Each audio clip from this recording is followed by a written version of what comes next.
ETS surgery. We've been talking about it now for maybe a couple weeks, leading up to the Sunday feature with Virginia Mae to talk about her own experience with ETS surgery. Today I'm going to wrap up the series with a little bit of history in regards to ETS surgery and some hangout time with me. You know, I've been trying to do a little more vlog style, so I'm going to pack some of that in there. But if you're curious about hearing about the backdrop of ETS surgery, then stick around. Before we jump into the video, let's get one thing straight, or maybe it's a few things straight. I am not a medical professional. I'm a random person who has done internet research and who has talked to people in regards to ETS surgery. That's it.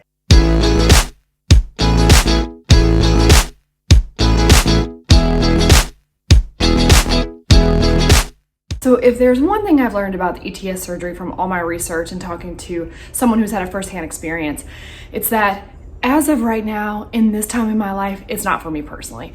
Again, I did not make these videos to deter you in any way. I just wanted to provide you information. But for me personally, and the reason why I talk about awareness and acceptance and support around erythrophobia, because I believe it's something we have to move through.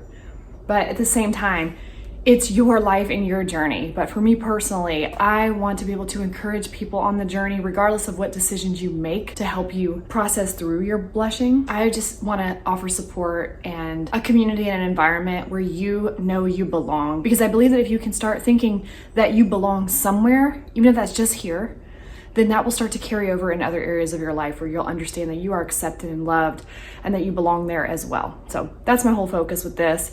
ETS surgery, I think, is a fantastic option for people who really cannot go forward. And that doesn't mean you're weak or anything. It doesn't mean that you're less than anybody. It just means that's the right option for you. But for me personally, just like anything else in my life, I want to understand it, I want to embrace it, and I want to learn to move forward with it. But I will tell you, when I made my first video here, that was not where I was. I was not in a good place. But it's through connecting with you guys and understanding that there were more people out there like me that has really gotten me to the place that I'm at now a year later.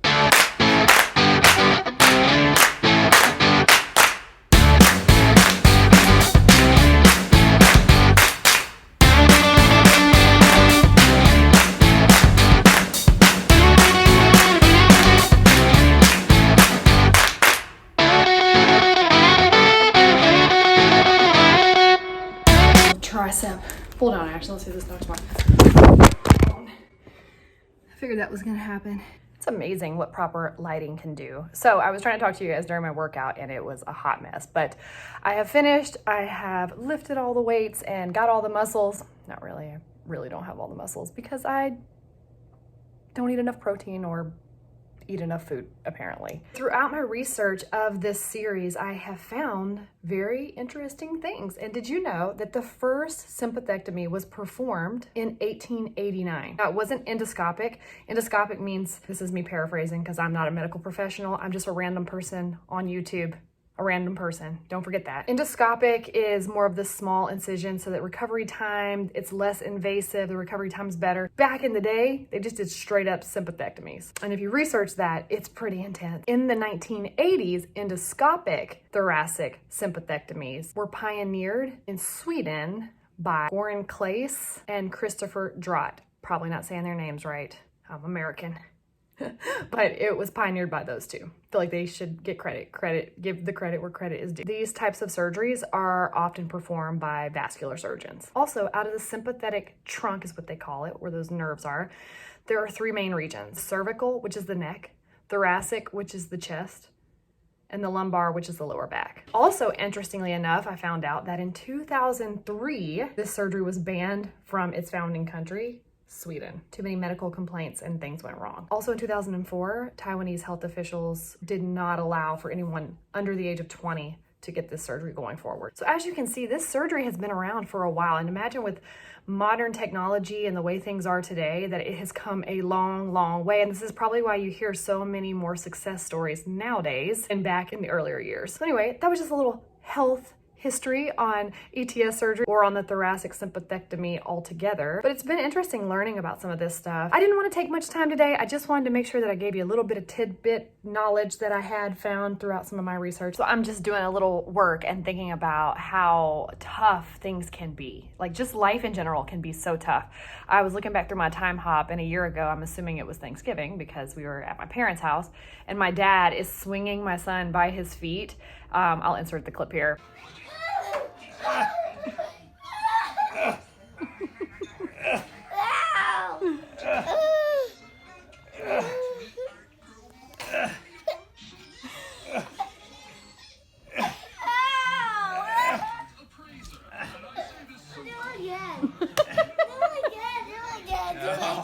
they're roughhousing. And it just made me think about how in such a short amount of time, a year, less than a year, last year we were celebrating Thanksgiving together, and this year my dad is not here. And it made me think about, I'm so thankful. I am thankful for what was. I am thankful for what is, and I'm here for it all. And a lot of times I will say this thing to my friends and family about, I want to keep my eyes open, because when we get on some sort of roller coaster or crazy ride or some sort of crazy experience, we tend to want to close our eyes and brace for impact. And I want to keep my eyes open. I want to see it all. And so when I think about the challenges in our lives and this flushing and blushing situation, erythrophobia, how that can just have such a mental impact on us, that I'm here for it all. And it is only through this channel that I've gotten to a place where I can really say that and feel that in my spirit, that this blushing situation has introduced me to you all. And I most likely wouldn't have met you or known you at all if I didn't have this going on and you didn't have this going on. So I've been just really thinking more in depth about, instead of this being something that's happening to me, what if this is something that's happening for me? Instead of this happening to you, what if this is something happening for you, my friend? Be encouraged. My workspace is a big hot mess right now. Don't judge me for this. It is just kind of piled. I kind of just dropped and ran with it, but I'm gonna get some work done and then I'll be back to talk to you in a little bit.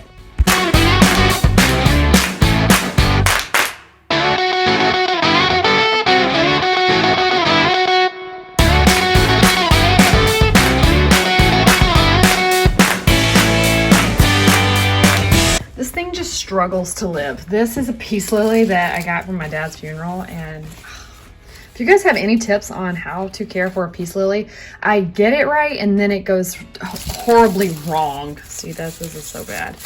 So it was getting too much light. I moved it. I did resoiling. I don't overwater it. It's actually pretty wet right now, but not like sopping. And then, but ultimately, just to wrap up this series about ETS surgery, I just wanted to make sure that I conveyed the message that it is your choice.